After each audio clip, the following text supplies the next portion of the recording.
I wanted to talk about what we can learn from Friedman. And I took a tack of sort of saying not so much what did he do, not kind of subject-wise what we can learn, but what we can learn from the way he did things.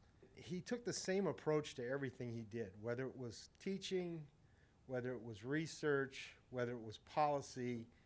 He was always interested in using economics as a tool for explaining the world around him. And he thought economics was a powerful tool for learning what was there and for understanding the world around him. And he pushed his students, he pushed himself, he pushed others to understand the world and use economics as a tool and not just as a game or anything else. There was always a focus on explaining things around him. And that was important because it allowed him to get more feedback on his ideas.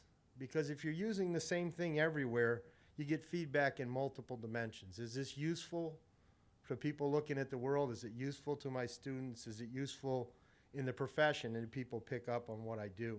Friedman had what I would call well-placed confidence. He had confidence in economics.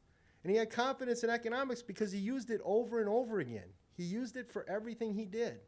Whether he was writing a Newsweek article, whether he was talking about policy, whether he was teaching first-year PhD students, whatever it was he was doing, he used the same tools and the same approach. He asked the incentive question that economists always asked, but in a context where economists typically forget to ask it.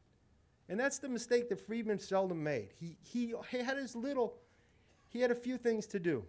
He had a few things he understood, and he used them to the utmost.